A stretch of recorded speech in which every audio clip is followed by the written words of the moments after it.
Hi, everybody, and welcome back to a very special edition of Don't Praise the Machine. This is the Everyone's in Melbourne edition, which is the first time this has ever happened on the show. It's a little bit of a different episode this week, rather than choosing a theme and exploring that. Because I happen to be in the same vicinity as the tenured professor of podcasting, John Junior Boost Maloney, we're just going to rap for 50 minutes, 45 minutes. 2.5 hours. 2.5 hours for a 10-hour live stream-esque. Yeah. For a kick-esque live stream. Kind of music style. Just a 10-hour, just a 6 to 10 hour lie-in. People are going to come in, they're going to leave again, we're going to order some food. Fuck, that would be great. The kind of music-esque podcast where we just talk together for a while, high five. Yeah. Then some very pretty women walk behind us and give us a little back rub, and then I eat Chinese food, and then you walk out, and then other hangers-on come in. People who've paid extra for tickets can come in the room, and everyone else has to be at the window or out the door. That would be excellent, man. We kind of music episode coming soon, and they'll soon be in Melbourne. The kind of music crew. We're talking about Adam Port. We're talking about Ramper, and we're talking about And Me, of course. But I haven't introduced you properly yet, John. You're the tenured professor of podcasting, John Junior Boost Maloney, and thank you for having me with you in Melbourne. Pleasure. It's your first time seeing the podcast studio in the flesh. Yeah, and you said. And I wonder if this is a common experience, because you said to me, in my imagination, this room was a lot bigger and didn't stink so much. And I had a different impression of both size and scent. Size and scent. You said I got a different olfactory sense from the podcast, which didn't take into account. Yeah, I don't want to. No, but you actually said, yeah, it just felt a lot bigger on the podcast, and it's interesting because I don't necessarily want to spoil that illusion for people. I didn't want to give the game away, but it looks like it kind of continues quite far here and quite far here, and that seems further back than it is. And so every time that I saw it, I thought, man, that's a big old room. Like he's living in like the bloody JP Morgan library there. But no, it's just a little half size, really. It's like a baby's bedroom. And I rested here on an air mattress that you purchased especially for me. Yes. Shout out to our sponsors, Anaconda, who threw in that 84 centimeter air mattress for free. And you've been to Adelaide, you've been to Melbourne, and you're in a position to finally resolve the age-old question, which is it Vicks or is it Crow Eaters? Who's the best? I love Melbourne. Every time I come here, I think it's such a beautiful and cool city. I should also before I get back to Melbourne, I should also just say I'm not wearing sunglasses just to add pretension to the podcast, insisting that John not wear them. I've said I'm wearing sunglasses and you're not allowed to wear sunglasses. I'm the mystique guy. Yeah, you're the kind of straight man. And I'm the kind of Noel Gallagher. People can see this eye. This is the eye of mine that doesn't have a sty. Oh yeah, at the moment. What is a sty exactly? I don't know. The doctor talk us through it. The doctor in Adelaide. I'm not happy with how it all went. ChatGPT said don't pop them because it looks like a pimple when you get it, and it's fucking sore. ChatGPT on your eyelid. Yeah, and ChatGPT. I'm happy that it doesn't appear that you've noticed it as much. Just when I mentioned it then, you didn't go, oh yeah, obviously you've got that big grotesque thing on your eye that I've been staring at for the last... I thought it was just a permanent development. I didn't want to talk about it. It's age-related. I've got my aging spots and my eye lumps are starting to come in now. Yeah, the internet said don't pop them because there's some risk that if you pop them that the fluid gets into the eye and contaminates it and gives you a second one. Wow. And then when I went to the doctor, pop that one. Then when I went to the doctor, he was like, "Oh, you could probably pop that if you want." I was like, "That's what I don't know." This is an interesting point. Is now we're having ChatGPT tell you things that the doctor is not telling you, and a part of me goes, look, he's sure he's been to medical school, but he's just one man. He's not the history of medicine. Exactly. Yeah, he's going on what? His memories of a lecture about styes from 1975. For 15 minutes. Yeah, that's right. This one, just quickly on styes. Current research as of 1975 is you can pop them. Moving on.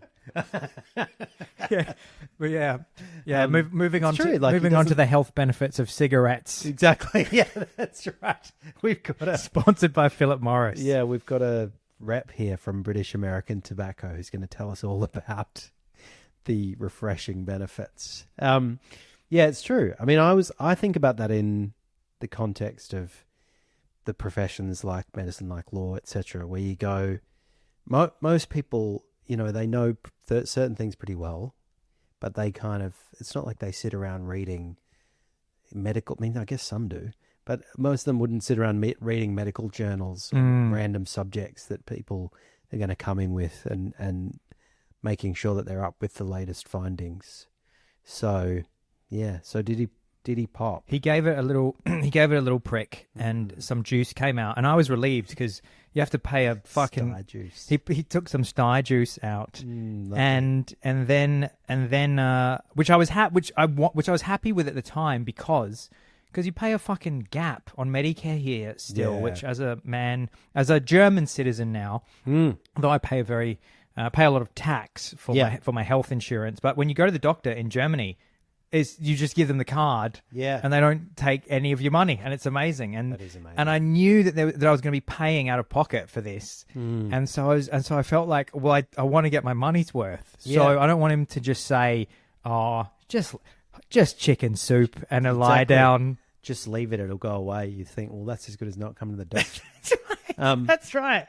Like at least pop it in a sterile manner where you also have a steady hand. I feel like this is a skill that I'm paying the $60 gap for. Is sterilized needle and steady hand. Yeah, it's true.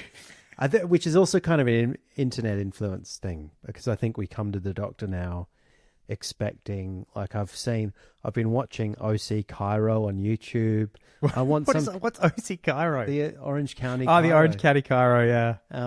So I want some kind of catharsis from this appointment. Yeah. I want my back cracked. I want my pain relieved. I want my sty popped. That's true. I don't just want generic advice that I could have asked Claude. Yeah. Yeah, when he said, "Oh, you could probably just leave it and do a hot compress," and because I'm so brain rotted and interneted, I said, "I need to leave here with a feeling of mild satisfaction. This needs to be oddly satisfying." I said, Can you rake some coloured sand, or can you squish some slime at me, or can you pop this fucking thing and get the pus out?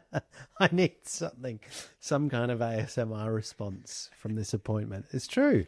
I often think about. I mean, I had told you I got dry needling the other day, and then I was asking ChatGPT about the benefits or otherwise of dry needling, and how it kind of maps onto acupuncture and so on. But, and the benefits are kind of modest, I would say. Like they're there, but I think part of what you're doing is tricking your brain into going into sort of satisfying this urge that you have to like stick a pin into a painful part of your back and just, you just intuitively think, oh, that'll be nice because somehow I'm just going to like put the pin in and then all the pain will rush out, as though that's how your body works. You hear it go.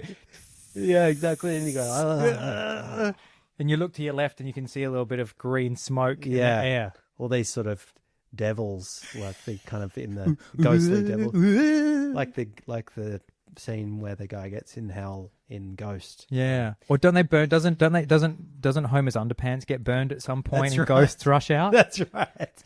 All the ghosts rushing out of my sore shoulders. I thought that is quite a satisfying process. What is the difference between dry needling and acupuncture? I don't think much. I think basically acupuncture is usually using the same like it's using needles, Yeah.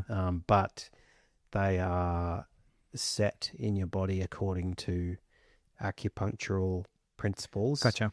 Rather than, Meridians. exactly, which can be about like, which actually is one of those things where it's like they, the kind of traditional acupunctural explanation for what's going on is false, but it maps onto something which is true, which is kind of, they just had the wrong kind of explanation for what was going on. Right. But it sort of maps onto your pressure points and stuff. So usually if you go to an acupuncturist, I think, which I'll now be doing because I quite enjoyed the dry needling, so I'll report back. But I think they'll put needles in a few more places, whereas this was just in my shoulders, and I had a kind of Brazilian lady speaking to me, explaining to me about tricking my body into sending happy chemicals and blood to the area.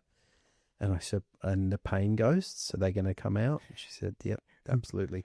And she had a playlist on, which reminded me of the podcast because it was it seemed like the kind of sounds were very likely to be generated by AI, this kind of generic, soft, what your sister would call soft, pumpy music.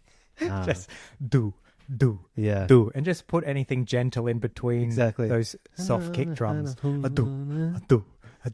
Yeah. Dry needling, Brazilian. That's about all there AI is to playlist. Melbourne.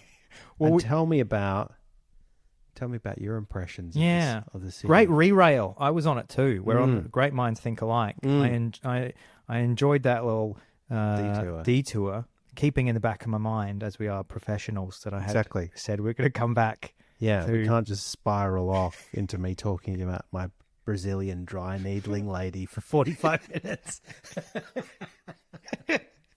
Yeah, you talk about Brazilian dry needling too much, and then I have to tell the thumbnail designer, can you do a thumbnail for a Brazilian dry needlist in Melbourne? And I guess he'd send back just maybe the Federation Square building in the background with a sort of woman who looks like she's just been from Carnival with all the feathers. Exactly. And then Mardi Gras. And then acupuncture needles into your back. And then you're screaming and you got the big greasy tears coming out. Man, that is a winner. I'd click on that. And then we need a negatively framed title. Something like Melbourne's lowest. You know what would work? And this is a huge thing on YouTube. You put in I tried Melbourne's 1-star dry needling. Oh yeah. Like worst reviewed dry needlist. I got a terminal illness from dry needles in Melbourne. Yeah, there you go. But yeah, Melbourne, we were talking about, you asking me about Melbourne. I love Melbourne every time I come here, because I've said this for years, is that it's unlike other cities in the world where they tend to feel like there's a ton of new buildings around the place, or a ton of like old buildings, and maybe some of the old buildings are like falling apart, or the new buildings are from like the 70s or 80s. Yeah. It seems like Melbourne's done this amazing thing where they've allowed really ultra modern architecture in a way that other cities wouldn't in the world, particularly in Europe, because I think Europe, beautiful old European cities, because they want to maintain that character. Yeah. You don't really see funky, jutting out, colorful, fluorescent orange spiked buildings. Yeah. But in Melbourne, there'll be a beautiful Victorian era building that's from the 19th century, and there'll be a bunch of shop fronts from a similar period. But if you're in the city center, you will see these beautiful old buildings from that era, and then there'll just be the wackiest colorful funky shaped skyscraper or office building where they've just obviously said to the architects, once you get planning permission, they just go, yeah, man, this is Melbourne. Just go mad, instead of going, no, it needs to be in the character. You need to recreate how people made buildings 150 years ago. So it gives it this really interesting blend of new and old. And and I mean, even as I walk around your suburb, we're in the beautiful suburb of, do I just say Brunswick proper? Do I say inner north? Yeah, you could say Brunswick proper. Yeah, okay. That's what I say. I mean, I just call it Brunswick because it's not West Brunswick, it's not East Brunswick, it's simply Brunswick. Okay, so we're in simply Brunswick, and even walking around here, you get you get that sense. And just beautiful. Every time I'm in Melbourne as well, just walking these cafes in these really funky old frontages, you know, there'll just be a line of shop fronts that were built 100 years ago, and somebody will just put like a funky cafe or a funky bar in them. And we just don't have that in Adelaide. We have like one of them instead of an area, you'll get Queen Street Cafe in like Bowden, Croydon kind of area, or you'll get the Wheat Sheaf out in Theberton, or you'll get the Grace Emily, and they're all just one place, as opposed to like, oh, you should go to that neighborhood because you can wander the blocks and you can stumble into that funky bar or that funky bar. And for whatever reason, I don't know if it's just a population thing that Adelaide just didn't have enough population to support this amount of cool, funky old buildings to be maintained. But in Adelaide, if there's like a new bar, I immediately know what that's going to look and feel like. It's they're going to try as they can to make it look funky and old, and it will just all look brand new. And you go in there and you just go, oh, this all feels brand new. Whereas shitloads of the places that we went the other night or walked past, they were clearly new businesses. Like I think the bar that we were in, you said, oh, this hasn't even been here that long. And I was like, this thing looks like it's been here a million years, just because the shop front that it was in was stunning and had all this character. And they've come in and said, well, if we just, you know, maybe make sure that we don't put too much brand new shiny shit in here. If we have a bit of a good eye for things. And it looked like they'd perhaps even gotten in like an old display fridge from an old bar or something. And I was like, if you told me that bar had been there for 30 years, I would have said, yeah, that sounds about right. Yeah, they somehow managed to, I mean, I guess because you've just got the old bones and a degree of genuine characterful grunge built into the space that you can do those sorts of things, put an old fridge in that's actually, you know, you probably bought at a premium, that's actually a collector's item, but it doesn't look too gimmicky or doesn't look too superimposed in the space. Can we name the bar? Because isn't it a cool bar that people know? It's called Bahama Gold, which some of you will know. It won an award. My brother Dan said that it won an award for coolest bar. Let me just check on that, actually. Yeah. And while we're doing, you can check out coolest bar. Perhaps we went to Old Palm Liquor, which some of you will know. That's liquor as in alcohol, not someone who licks old palms. And Bahama Gold. Best Melbourne bar. Says best bar in the world. Is that true? No, I haven't found it yet. I just Googled Bahama Gold, which wasn't the right thing to do. I should have said wins award. I said Bahama Gold wins award, brother Dan told me. Oh,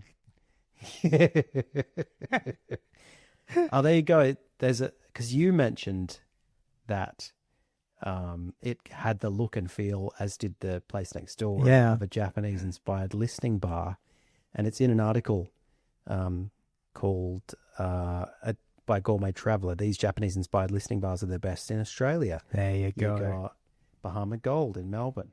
I spotted the beautiful Macintosh amplifier in the corner, and then I spotted the classic selection of vinyl records behind the bar that the bar staff can just select and put on. And then I saw the beautiful, huge woofers and tweeters. And then when we got to Bahama Gold was a bar next door. Yeah, that's right. Yeah. And then when we got to Bahama Gold, it looked like they had an amplifier for each speaker, which I couldn't. I was like, there's two identical looking rack things up there. Wow. And I thought, this is so fun. That was a great place. It wasn't packed. It was just a bunch of cool Melbourne kids. Cool Melbourne kids in there. I brought in my Rodney Roode vinyl and said, can we put this on? I heard this is a listening bar, and I want to listen to Rodney I want to hear the intricate details of this Rodney Roode. I close my eyes and feel like I'm at a live Rodney Roode gig. Forget Steely Dan. When it comes to the ultimate production and hi-fi quality, we're talking about Rodney Roode. I said, turn off this Bell and Sebastian bullshit. I want to listen to Rodney. Yeah, and Melbourne is so funky, fresh, and cool in a way that you also just don't really get in Adelaide. You get everybody. I'm going to lose a lot of listeners. Yeah, apparently. No, I mean, I've been bigging up Adelaide. I think it's just a size. I think it's just a size. Yeah, It just feels like a bit of a kind of size thing, and also the fact that Adelaide has struggled to develop neighbourhoods outside of the city. Yeah, I mean that's the thing, isn't it? Everyone kind of still. I mean, there are some modest exceptions, but the CBD is still the kind of gathering point for everything, and that means that the places that tend to kind of dominate are places that sort of appeal to as broad a slice of the market as possible, probably. So they're not like, characterful bars that fit 10 people. I mean, they do exist, absolutely. But, when we were growing up, places that would make money would be kind of giant, generic, kind of, old school pubs without sort of too much, like they didn't have much kind of indie character or anything particularly interesting. They might have like sports shit going on, so there'd be a bunch of screens and, everyone could tolerate them, but they weren't catering to people in a particular scene. Whereas in Melbourne, the size of the market is such that you're able to do that. If you want to go and watch the footy, you can do that. If you want to be an indie kid and sit around in skinny jeans doing ketamine, there's pubs for that too. Well, I'm glad you liked it. And this morning, I had the great pleasure of your attendance at one of my lectures at Melbourne Uni, which was fun because I feel like my podcasting and my lecturing are kind of two sides of the same coin, really. I've got a draw on the same sort of skills in both contexts. You have a microphone, I notice. Yeah. You're mic'd up. And it's very much like watching a live TED Talk, I like to think, albeit one about philosophy and law, so not one that would be very well attended. But it was fun to have you there. That was great. This whole trip has been about getting a little bit of colour and context for John's world because I've not been here in Melbourne visiting John for some years. For anybody who's a new listener and has gotten this far in this Don't Praise the Machine episode and is interested how John and I know each other, John and I went to high school together where we finished in the year 2000, if you can believe that, in a high school with these beautiful faces. We want to thank our Smaz deep plane facelift specialist for keeping us looking so fresh and young. We went to high school together. We were very good friends at high school, finished in the year 2000, spent close to the first 10 years of our lives first 10 years of our adult lives in Adelaide. I guess you left 2008 after we spent high school in. So you were 8 years of sort of 7 years. Yeah, 8 years of your adult life. That's right. So I was 25 when I left. So there you go. 7 years of my adult life in Adelaide. Just give everybody a quick potted history of John Maloney. So you finish high school with me. Sure. I was going to go. So December 12th, 1982, a boy is born. A comet streaks across the sky, portending great things. And three shepherds. Went to primary school with you. Yes. In Adelaide. 1993. 1993 I got there. And it's funny because 1993 we still talk about as the year zero of the podcast because a lot of things that we end up talking about pop culture wise find their genesis in some way in 1993. 1996, 30 years ago this year, we started high school at the high school campus of the same school, also in Adelaide. And then we finished bang on time. Neither of us had to repeat year 12. Yeah, that's true. In 2000. And so we're really late stage millennials. We came of age. I turned 18 days before the millennium. And yeah, that's true. Yeah. December 12th.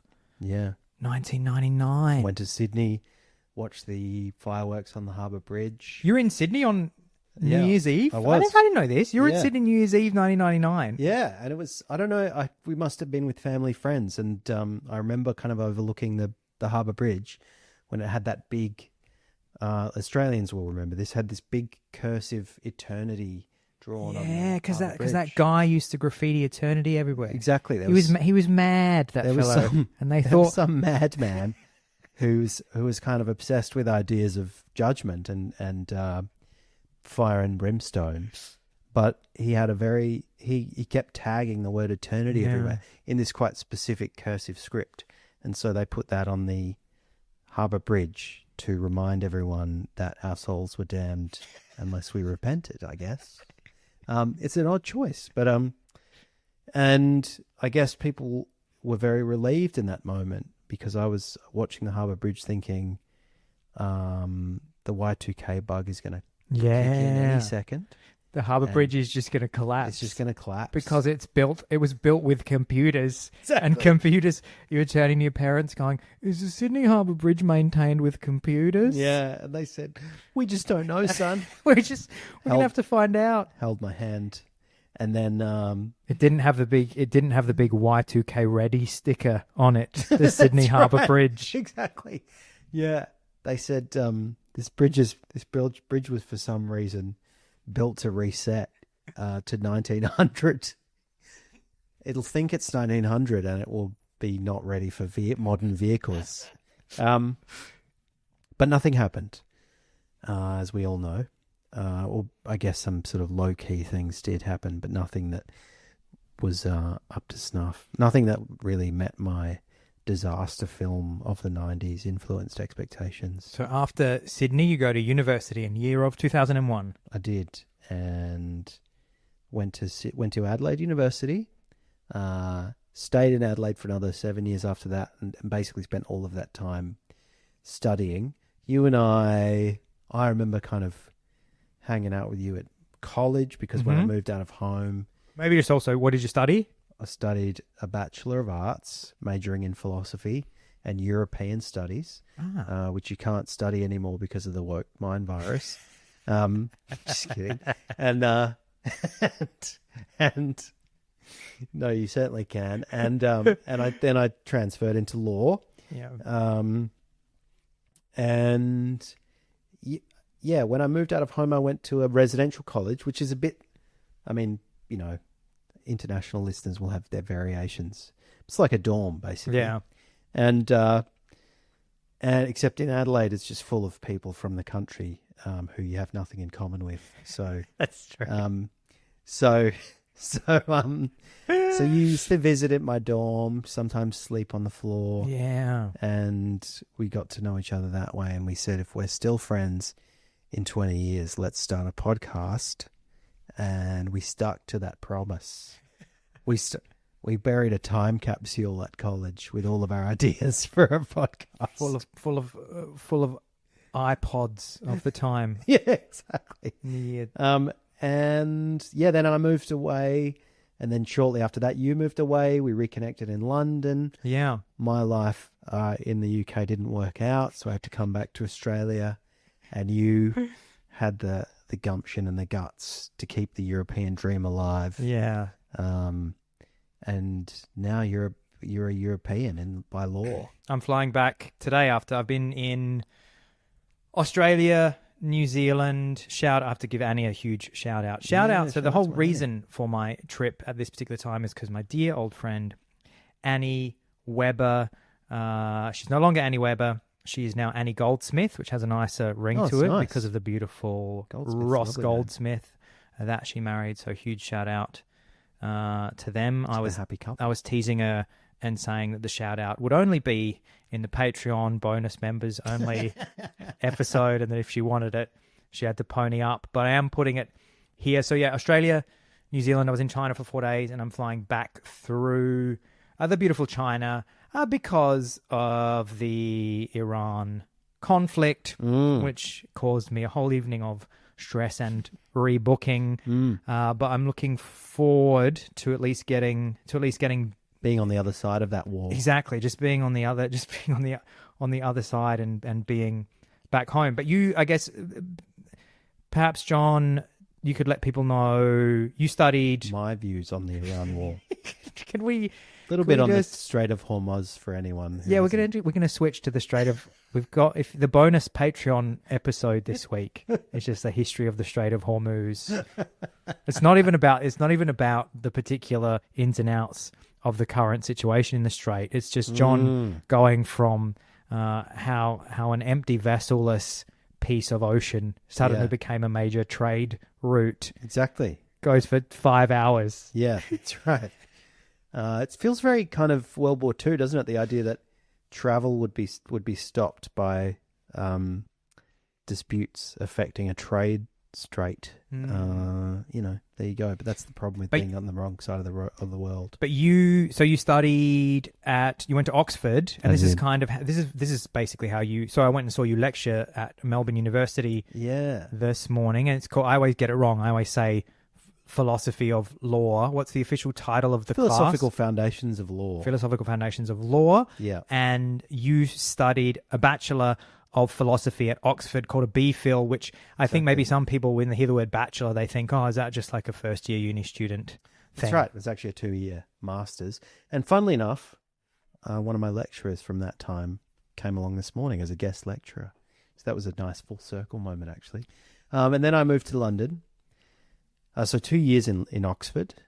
So shout out to our Oxford listeners. I know we have a couple. Yeah. And we certainly have some London listeners. And there's some big Oxford podcasters like Alex O'Connor. Who's an former Oxonian and now huge public intellectual. Exactly, not unlike myself. Yeah. And then went to Shepherdess Walk, the beautiful, I guess it's in the area of Hoxton. Funny in London, I never really knew what suburb I was in. It's not as clear cut as it is in Australia. It was like, I guess it was Angel. Yeah. Angel, Shepherdess Walk, and famously, Shepherdess Walk has a pub on it called the Eagle. Yeah. Which is right at the end of the street, and then you go up the street and you hit Old Street roundabout. But that pub called the Eagle gets name checked. Yeah. In Pop Goes the Weasel. Yeah. Which is just bananas. That somebody wrote a fucking nursery rhyme that mentions that pub because it's been, if I've understood this correctly, and I think it's painted on the wall of the Eagle. It is. Because the line goes up and down the city road, in and out the Eagle. Yeah. That's the way the money flows goes. Yeah. Pop Goes the Weasel. Yeah. Shepherdess Walk. Waste all your money on a pub crawl on City Road. Yeah. And that's did where that. The money goes. And I didn't see any weasels, but the rest of it was true. And I didn't see any weasels popping. Yeah. Popping and locking weasels. It's funny, actually, because of course, nursery rhymes are part of my life at the moment. And Ines is obsessed with her Yoto toy, which just plays songs. And it played Pop Goes the Weasel, and I thought back to that the other day. But the other thing it plays is the Muffin Man, who lives on Drury Lane, which is also a real street that I used to walk past. So yeah, London's just got that history to it. There's not really any nursery rhymes about the MCG or Sydney Road, Lygon Street, but there will be in another 100, 200 years, I guess. I guess you've got Paul Kelly's I Remember, which goes, high on the hill, looking over the bridge, I see the MCG. Yeah, one of the things Leaps and Bounds, it's called. Leaps and Bounds. One of the things I think people love about Paul Kelly is that he has done some work to kind of mythologize the city of Melbourne a bit and make it feel like, yeah, we can have songs about our cities. Yeah. We don't just have to sing songs about New York and, London and wherever, Paris, Detroit. Can also be about Melbourne. Yeah, so you leave London, you come back to Melbourne. Yeah, and then that was 2012. And then not much happened until we started the podcast. So 2012 to 21, pretty slow. So you go from being a lawyer to became a barrister 2016. So 10 years this year. And I fell in love with Brunswick, where I now live. Lived in a share house just around the corner from here. And then you came and visited probably around that time, actually, that I was just starting at the bar about 10 years ago. So and at the bar, it means you're a barrister. Yeah, no, that's right. Bar with a capital B, meaning, I guess for American people, American listeners, that's a kind of, the closest equivalent would be like a trial lawyer or something. Someone who is a lawyer whose specialty is preparing for and appearing in court, probably more than any other thing. And that's not an exact analogy, but it's pretty close. And so I've been doing that for 10 years and lecturing a bit on the side, keeping up my interest in philosophy. And when COVID struck, I thought, I've got to change gears here. I need something else in my life. And it was DPTM. Have any of your students ever mentioned the pod? No, they haven't, but I don't think so. Last year, one of the guests mentioned it in passing, and I should really push people to do that more, because it'd be quite handy to just have a ready-made, you've got sort of sometimes 40 or 50 people sitting there listening to you, and I would listen if, like, my lecturer revealed that he had a podcast.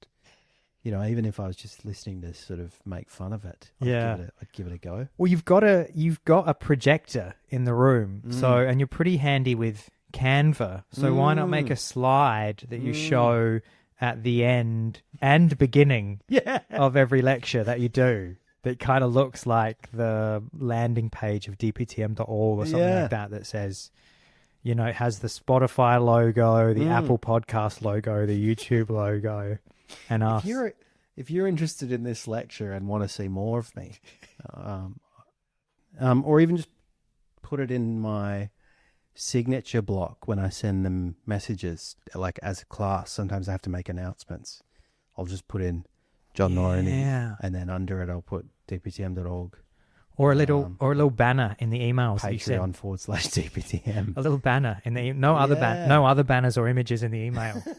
Just a bunch of text about Melbourne and law. Yeah. Victorian law. And then there's just a little banner. Make an animated GIF banner. Get a few frames in there of us doing this.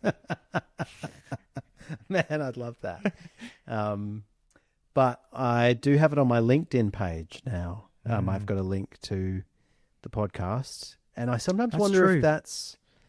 Like, sometimes I'll get a notification from LinkedIn, and it'll say 60 people looked at your profile last week. Yeah.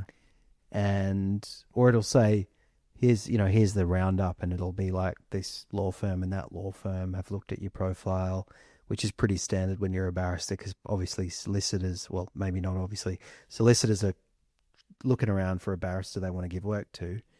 And I never get any calls from them, and I sometimes wonder if that's because they've gone to the LinkedIn. They go, why does he have a podcast? That's a bit eccentric. We just want a straight shooter. We don't need anyone with the kind of outside interest. Yeah, that's right. You want a specialist. You don't want some sort of weird generalist who's like, yeah, I do a little bit of law on the side. Yeah, I teach them podcasts, and I'll have a crack at your brief, whatever it is. And they go, nah, thanks. Sounds weird. And you've put podcaster on your landing card before when you've been landing from overseas trips, and it asks for the occupation. Yeah, you've got to do these stupid little handwritten landing cards in Australia. And I think it's a dumb, antiquated system. So I try to take the piss out of it a bit. And one of the ways I do that is when it asks for my occupation, I'll just put podcaster. Or I actually did put public intellectual once. Because I sort of think, well, what is an occupation in this day and age?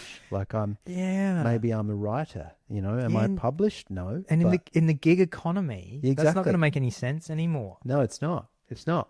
I'm a thought leader. That's what I am. Especially in the post Labor future, that we post Labor economics future. That's really not going to make. Yeah. And it's just going to say, what type of UBI addicted layabout are you? Exactly. Are you the kind that, grows tomatoes in your spare time while AI does everything?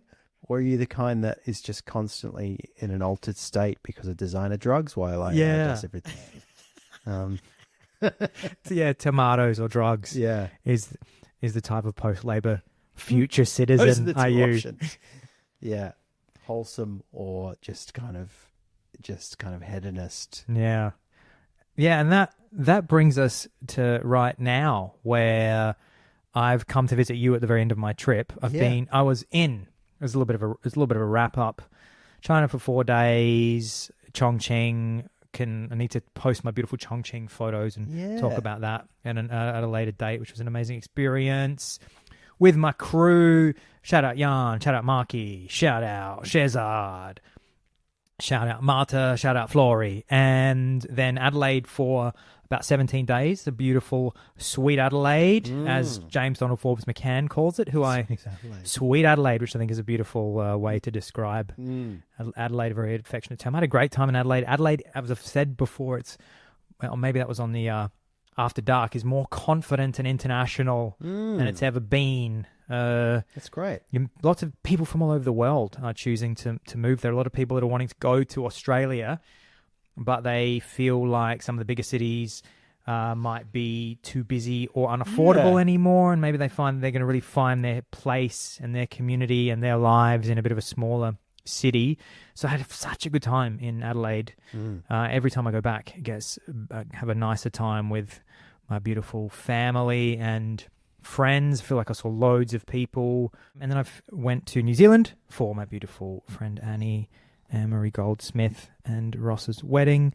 Had a great time out there in the Matakana region, staying at Omaha Beach, first time in New Zealand. Had an absolutely fantastic time. What a beautiful country. Can't wait to get back. So green and lush. I didn't know it had such rainforest vibes, the North Island. And then I finished the trip here in Melbourne so that we could touch in the flesh again. Yeah. We get quite a few of these in these days, which I think is really lovely. We've had quite a number of IRL in the flesh podcasts. Obviously, the podcast is largely remote with myself in Berlin and John here in the beautiful Brunswick, Melbourne. But have we done one in Adelaide or two? One. Actually, at least one. Yeah. We've done podcasts in London, Berlin, New York, Adelaide, Melbourne. North Haverbrook. And by golly, it put them on the map. Yeah, so it's nice. It's always nice to mix it up with an in-person one. Yeah. And it's lovely I can't believe it's taken us 5 years to finally do one in Melbourne. Yeah, because you've been kind enough, John, to come to Adelaide a few times, and then we just happened to have caught up in Europe, and then your brother's wedding. States, and where's it going to take us? Where's it going to be next? I'd love to go to Chongqing with you next time. Yeah, let's do a live. Guys, top 10 bowls of Chongqing noodles. Guys, we've tried all the Chongqing noodles, and we're going to give you the top 10 countdown. Yeah. Did you try some Chongqing noodles? Yeah, Chongqing noodles. That was my go-to dish. I had one on the first day that I got there, and it has this spicy Szechuan pepper sauce that numbs your mouth. Yeah. And I just said to my friends, I'm all about that numb for the rest of the trip. So I just was like... Then I just said, just give me that spicy sauce. I just want to numb my whole mouth. It was very cute. I would say to them, I would point to the dish because the Chongqing noodles, they're quite distinct. They have chickpeas. They have like a chickpea mush on top, which you wouldn't necessarily expect in like an Asian dish. Yeah. And so you can see them, and I would point to the dish, and then the people serving would always smile and nod and go and beckon me over, and then they would point to the huge pot of chili sauce and go, do you want this one as well? It's actually not that spicy. Okay. And I would be like, yeah, man, I'm having a real authentic lay it on me. Experience. So I am off again through China in 6 hours. Well, this has been a great IRL episode again. Thanks to everybody if you've stuck around this long. Obviously, like I said, different vibe this week because we just figured it probably doesn't make sense to do a standard researched and delivered episode if the two of us are here. Yeah. And, I think we spent a little bit of time here getting to know John a bit better. And next time we're together, it's going to be all about this guy right here, who's Obviously, I was wearing the glasses because I'm the most mysterious one, and I was going to keep it all to myself and just keep putting it back on John. Yeah, next time we do it in Berlin, we'll do an Owl's Life expose. Yeah, which I would love. Back on the green couch in Tempelhof. Yeah. Live from the green couch in Tempelhof. The green casting couch. Beautiful. That's been a great Melbourne. What did I say it was at the start? The live from Melbourne. Live from Melbourne. Everyone's in Melbourne episode. Yeah. I can't wait to do one of these again. Absolutely love Melbourne. Absolutely love Adelaide. Absolutely love Chongqing, China. Absolutely love New Zealand, Auckland, Matakana Beach, Omaha Beach. And thank you so much, everybody. And we can't wait to see you next week At the podcast.